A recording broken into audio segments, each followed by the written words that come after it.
November 14 ശിശുദിനം. രാജ്യമെമ്പാടും ശിശുദിനം വിപുലമായി ആഘോഷിക്കുകയാണ്. എന്നാൽ അങ്ങ് ഗാസയിലെ കുട്ടികളുടെ അവസ്ഥ എന്താണ്? മിഠായി പൊതിയുന്നത് പോലെ വെള്ള തുണിയിൽ പൊതിഞ്ഞ 10,000 കുട്ടികളുടെ മൃതദേഹങ്ങൾ നമ്മൾ കണ്ടില്ലേ?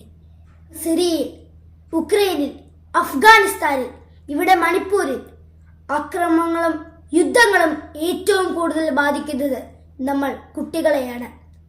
സ്വപ്നങ്ങൾ കണ്ട് സമാധാനത്തോടെ സന്തോഷത്തോടെ നമുക്ക് ജീവിക്കാനാകണം. ഈ ഭൂമി നമ്മുടെയും കൂടെയാണ്.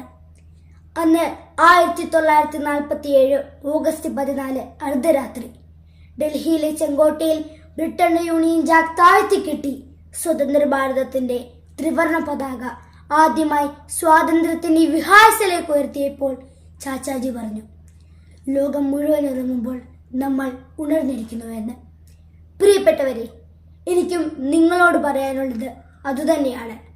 നമുക്കും ഉണർന്നിരിക്കാം.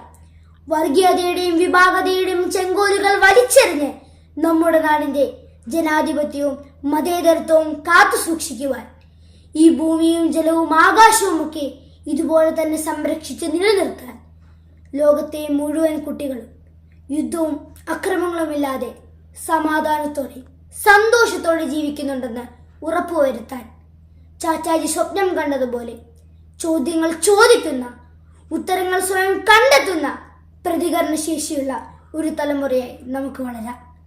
എല്ലാവർക്കും ശിശുദിനാശംസകൾ.